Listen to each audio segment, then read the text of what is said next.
Namni uffata gaarii qabu qorra yookiin qabbanaaf yaaddoon isan qabu akkasuma namni hiriyaa gaarii qabu rakkoo isatti dhuftuuf yaaddoo hin qabu.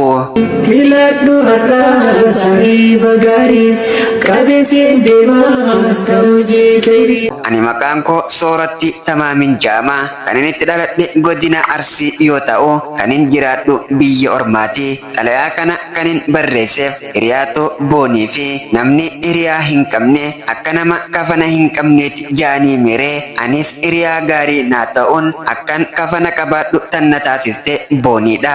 Booniin hiriyaa tiyya tan gaafan dogongora koo akka haadhaa fi abbaa naaf sirreessitoo tan gaafan rakkadhe rakkina koo akka obboleessaa fi obboleettii na bira dhaabbattu tan hanqina koo naaf himtee naaf guutuudha. Dhugaa boonii jechan siin ibsu hin qabu. Ati anaaf akka dibaabee roobaa fi aduu narraa dhorkita. Ati anaaf akka kafana qaama kootii qorraa fi salphina irraa na tiksita. Kanaafuu ati anaaf kennaa olii tan rabbiin anaaf kennedha. Hiriyaa akka keetii qabaachuu kootiif rabbii koof galanni haa ga'u. Ati anaaf jiraadhu bakkuma jirtutti hamtuun sin argine.